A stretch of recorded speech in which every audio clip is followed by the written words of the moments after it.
கர்த்தருடைய பரிசுத்த நாமத்துக்கு மகிமை உண்டாகட்டும். இந்த நல்ல நேரத்துக்காக, அந்த காலை ஆராதனைக்காக ஸ்தோத்திரிக்கிறேன். தேவனுடைய வார்த்தைக்கு நேராக கடந்து செல்லலாம். இன்னைக்கு வாசிப்போம் 2 நாளாகமம் புஸ்தகம் 33ஆம் அதிகாரம் 13வது வசனத்தை வாசிக்கலாம். அவரை நோக்கி அவன் விண்ணப்பம் பண்ணி கொண்டு இருக்கிற போது அவன் கெஞ்சுதலுக்கு இறங்கி அவன் ஜெபத்தை கேட்டு அவனை திரும்ப எருசலேமில் உள்ள தன்னுடைய ராஜ்யத்திற்கு வர பண்ணினார். கர்த்தரே தேவன் என்று அப்போது மனாசே அறிந்தான். பாருங்க, கர்த்தரே தேவன் என்பதை மனாசே அறிந்தான். அவன் நெருக்கப்படுகையில கர்த்தரை நோக்கி அவன் ஜெபித்த போது கர்த்தர் அவன் கெஞ்சுதல் ஜெபத்தை கேட்டு திரும்பவும் எருசலேமிலே அவன் ராஜ்யத்துக்கு வர பண்ணினான். திரும்பவும் எருசலேமிலே அவன் ராஜ்யத்துக்கு வர பண்ணினான். மறுபடியும் ராஜாவாக வருகிறான். அசிரியர்கள் அவனை சிறைப்பிடித்து முட்செடிகளினாலே பிடித்து 2 வெண்கல சங்கிலினாலே அவனை கட்டி பாபிலோனுக்கு கொண்டு போகிறார்கள். அவன் ஜெபத்தை கர்த்தர் கேட்டார். அவன் ஜெபத்தை கர்த்தர் கேட்டதின் விளைவு அவன் சொல்கிறான், கர்த்தரே தேவன் என்பதை அப்போது அறிந்து கொண்டான். இன்னைக்கு நாம் அறிந்து கொள்ள வேண்டும். நாம் எல்லாரும் இன்னைக்கு அறிந்து கொள்ள வேண்டும். இன்னைக்கு தலைப்பு நெருக்கத்தில் இருந்து விடுதலை. நெருக்கத்தில் இருந்து விடுதலை. மனாசே ராஜாவுக்கு கர்த்தர் ஒரு நெருக்கத்தை அனுமதித்தார். அந்த நெருக்கத்திலிருந்து விடுதலை கொடுத்தார். அது எப்படி என்று சொல்லி நம்ம பார்க்க போறோம். எதை அறிந்து கொண்டான்? கர்த்தரே தேவன் என்பது அறிந்து கொண்டான். இன்னைக்கு நாம் எதை அறிந்து கொள்ள வேண்டும்? சங்கீதத்தின் புஸ்தகம் 46ஆம் சங்கீதத்திலே 10வது வசனம் சொல்லுகிறது, தேவன் என்று அவன் அறிந்து கொண்டான். நீதிமொழிகள் 2:9 சொல்லப்பட்டிருக்கிறது, நல்வழிகளை அறிந்து கொண்டான். எசேக்கியேல் 37:28 சொல்லப்பட்டிருக்கிறது, பரிசுத்தம் பண்ணுகிற கர்த்தர் என்பதை அறிந்து கொண்டான். லூக்கா 10:11 சொல்லப்பட்டிருக்கிறது, தேவனுடைய ராஜ்ய சமயமாய் இருக்கிறது என்பதை அறிந்து கொண்டான். இன்னைக்கு நாம் அறிந்து கொள்ள வேண்டும். எதை அறிந்து கொள்ள வேண்டும்? தேவன் என்று அறிந்து கொள்ள வேண்டும். நல் வழிகளை அறிந்து கொள்ள வேண்டும். பரிசுத்தம் பண்ணுகிறது கர்த்தர் என்பதை அறிந்து கொள்ள வேண்டும். தேவனுடைய ராஜ்ய சமயமாய் இருக்கிறது என்பதை நாம் அறிந்து கொள்ள வேண்டும். இவைகளை அறிந்து கொள்ளாமல் போனதனுடைய விளைவு, மனாசே ராஜா அவனுடைய தகப்பனார் எசேக்கியா ராஜாவை போல அவன் இருதயம் இல்லாமல் போய்விட்டது. எசேக்கியேல் ராஜா தேவனை அறிந்தவனா இருந்ததுனால கர்த்தர் அவன் ஜெபத்தை கேட்டு 15 ஆண்டுகள் கூட்டி கொடுத்தார். ஆனால் இந்த மனாசே ராஜா தேவனை அறியாமல் இருந்தான். இன்னைக்கும் கூட அருமையானவளே, நாம் அறிந்து கொள்ள வேண்டியவரை அறிந்து கொள்ளாமல் இருப்போம் என்றால் நம்முடைய வாழ்க்கையில சில நெருக்கங்களை கர்த்தர் அனுமதிப்பார். அதைத்தான் இன்னைக்கு நம்ம பார்க்க போறோம். என்ன நெருக்கத்தை அனுமதித்தார்? அவன் சரியாக அறிந்து கொள்ளவில்லை. ஆகவே தான் நெருக்கம் அவனுடைய வாழ்க்கையில வந்தது.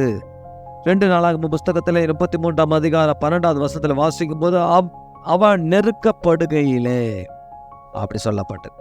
நெருக்கப்படுகையிலே, அப்போ நெருக்கம் அவனுக்குள்ளே வந்தது. கர்த்தர் அதை அனுமதிக்கிறார். கர்த்தர் அவனுக்கு அந்த நெருக்கத்தை அனுமதித்தார். ஆகவே தான் கர்த்தருடைய வசனம் வாசிக்கிறதும் அவன் தேவனுடைய வார்த்தையை கவனிக்காம போயிட்டான். கர்த்தருடைய வார்த்தை அவன் கவனிக்காம போனதுனால அசிரிய ராஜா சேனாதிபதிகளை அனுப்பி அவர்கள் மேலே அவளை வர வைக்கிறார். கர்த்தர் அசிரிய ராஜாவின் சேனாதிபதிகளை அவர்கள் மேலே வர பண்ணினார் அப்படி சொல்லி 11வது வசனம் சொல்லுகிறது, வர பண்ணினார். அப்போ நாம் அறிந்து கொள்ள வேண்டியவரை சரியாக அறிந்து கொள்ளாமல் நம்ம வாழ்வோம் என்றால் நம் தேவன் அசிரிய ராஜாவை போல சேனாதிபதிகளை நாம் மேல வர பண்ணி நெருக்கத்தை உண்டாக்குவார். அப்படிப்பட்ட ஒரு நெருக்கம் தான் வந்தது. அந்த நெருக்கம் வந்ததுக்கு காரணம் என்ன என்று பார்த்தால் 2வது வசனத்துல அவன் தகப்பனாகிய எசேக்கியா தகர்த்தப்பட்ட மேடைகளெல்லாம் திரும்ப கட்டி பாதாளுக்கு பலிப்பிடங்களை எடுப்பித்து விக்கிரக தோப்புகளை உண்டாக்கி வானத்தின் சேனைகளெல்லாம் பணிந்து கொண்டு அவைகளை செய்வித்தான். 2வது பார்த்தா அவன் குமாரரை தீமிதிக்க பண்ணினான். பிலிஸ்தீனியங்களை அனுசரித்தான். மிகுதியான பொல்லாப்பானதை செய்தான். கர்த்தர் பார்வைக்கு பொல்லாப்பானதை செஞ்சான். 3வது பார்த்தா கர்த்தர் பேசினதை அவன் கவனிக்காமல் போயிட்டான். இதுதான் அவன் செஞ்ச பாவங்கள். இது கர்த்தருடைய பார்வையில அருவருப்பா இருந்தபடினால கர்த்தர் அவனுக்கு ஒரு நெருக்கத்தை அனுமதித்தார். இன்னைக்கு நம்முடைய வாழ்க்கையில கூட நெருக்கம் வருவதற்கு காரணம் என்ன தெரியுங்களா? இப்படிப்பட்ட பாவங்கள், பொல்லாப்புகள், சூனியங்கள், நல்ல நேரம் பார்க்கறது, கெட்ட நேரம் பார்க்கறது, மந்திரங்களை நம்புவது, சூனியங்களை நம்புவது, அனுசரிப்பது, இதெல்லாம். ரெண்டாவது, கர்த்தர் இவைகளெல்லாம் செஞ்சிருந்தாலும் இந்த மனாசே மேல கர்த்தருடைய அன்பு இருந்தது. ஆகவே மனாசேயோட கர்த்தர் பேசுறாரு, இதெல்லாம் செய்யாதப்பான்னு சொல்லி பேசுறாரு. ஆனாலும் அதை காது கொடுத்து அவனை கவனிக்கவில்லை. இன்னைக்கு நம்மளோட கூட கர்த்தர் இதை செய்யாத, அதை பண்ணாத அப்படி பேசிக்கொண்டே தான் இருக்கிறார். ஆனால் நம் செவிகள் அவைகளை கவனிக்கவில்லை. கவனிக்காமல் போனதுனால தான் அவனுக்கு ஒரு நெருக்கம் உண்டாகி அசிரிய ராஜாவுடைய சேனாதிபதிகள் அவனுடைய கரங்களை முட்செடிகளினாலே பிடித்து வெண்கல சங்கிலினால கட்டி அவனை கொண்டு போனார்களாம். அப்போ நெருக்கம் வந்தா வெண்கல சங்கிலி நம்ம காத்திருக்குது. நெருக்கம் வந்தா முட்செடி நம்ம காத்திருக்குது. அந்த நெருக்கத்தை வருவதற்கு நம்ம அனுமதிக்க கூடாது. நெருக்கத்தோடு இருக்கிறீங்களா? நெருக்கத்திலிருந்த மனேச ராஜாவுக்கு ஒரு விடுதலை கர்த்தர் கொடுத்தார். எப்போது அந்த நெருக்கம் மாறிச்சு, எப்போது முட்செடி அறுக்கப்பட்டது, எப்போது வெண்கல விலங்குகள் கட்டவிழ்க்கப்பட்டது. அருமையானவர்களே, நம் தேவனால கட்டுகளை அறுக்கிற தேவன். பேதுரு சிறைச்சாலையில் இருந்தபோது சிறைச்சாலை கதவுகள் மாத்திரம் திறக்கப்படவில்லை, பேதுருடைய கைகளிலே கட்டப்பட்டிருந்த விலங்குகள் கட்டவிழ்க்கப்பட்டுச்சு. எப்பேற்பட்ட கட்டாலும் கட்டவிழ்க்கிற தேவன் நாம் ஆண்டவர், கட்டுகளை அவிழ்க்கிறவன் நாம் ஆண்டவர் என்பதை அறிந்து கொள்ள வேண்டும். அந்த கட்டுகள் அவிழ்க்கப்பட வேண்டும் என்றால், நெருக்கங்கள் மாற வேண்டும் என்றால், நாம் செய்ய வேண்டியது இந்த மனாசே ராஜாவை போல கர்த்தரை நோக்கி கெஞ்சி ஜெபிக்க வேண்டும். 33:12 சொல்லப்பட்டிருக்குது, கர்த்தரை நோக்கி கெஞ்சி. அது மட்டும் இல்லை, தேவன் முன்பாக தன்னை தாழ்த்தினான். அச்சா என்பதை மறந்து தன்னை தாழ்த்தினான். 3ஆவதாக அவரை நோக்கி விண்ணப்பம் பண்ணினான். அப்ப பாருங்க, அவன் கெஞ்சினால், தேவனை முன்பாக தன்னை தாழ்த்தி தேவனை நோக்கி விண்ணப்பம் பண்ணினதுனால அவன் நெருக்கம் மாறினது, அவன் கட்டுகள் கட்டவிழ்க்கப்பட்டது, முட்செடிகள் பிணைக்கப்பட்டிருந்த எல்லா காரியங்கள் கட்டவிழ்க்கப்பட்டு விட்டது. இன்னைக்கு உன் கட்டப்பட்டுகிற கட்டுகள் கட்டவிழ்க்கப்படணுமா? உன் நெருக்கம் மாற வேண்டுமா? உன் வெண்கல விலங்கு உடைய வேண்டுமா? நீங்கள் அவரை நோக்கி கெஞ்சி ஜெபிக்க வேண்டும், தன்னை தாழ்த்தி ஜெபிக்க வேண்டும். தேவனை நோக்கி விண்ணப்பம் பண்ணும்போது எல்லா முட்செடிகளையும் கர்த்தர் உடைத்து போடுவார், வெண்கல விலங்குகளை உடைத்து போடுவார், நெருக்கங்களை மாற்றி போடுவார். இரண்டாவதாக பார்ப்போம் என்றால், இந்த 15வது வருஷத்துல கர்த்தருடைய ஆலயத்தின் அந்நிய தேவர்களை, விக்கிரங்களை எடுத்து போட்டு கர்த்தருடைய மாலையில எருசலேமில் கட்டின எல்லா பலிப்பிடங்களை அகற்றி பட்டணத்துக்கு புறமாக அகற்றி விட்டான். எல்லா பலிப்பிடங்கள், விக்கிரங்கள், அசுத்தங்கள் எல்லாம் அகற்றி போட்டான். எல்லாவற்றையும் அகற்றி போட்டான். இன்னைக்கு நம்ம அகற்ற வேண்டியவைகளை அகற்றாமலே வச்சுக்கிறோம். எத்தனை பேருக்குள்ள விக்கிரங்கள், எத்தனை பேருக்குள்ள அசுத்தங்கள், எத்தனை பேருக்குள்ள காரியங்கள்லாம் இருக்குது. எதெல்லாம் அகற்றணுமோ அதெல்லாம் அகற்றி விட்டால் நம்ம ஆண்டவர் நம்மளுடைய நெருக்கங்களை மாற்றுவார். விலங்கு உடையும், வெண்கல விலங்கு உடைந்தது, முட்செடி அறுக்கப்பட்டுச்சு, சிறையிருப்பு மாற்றப்பட்டுச்சுங்களே. காரணம் என்ன தெரியுங்களா? அகற்ற வேண்டியவைகளை அகற்றி போட வேண்டும்.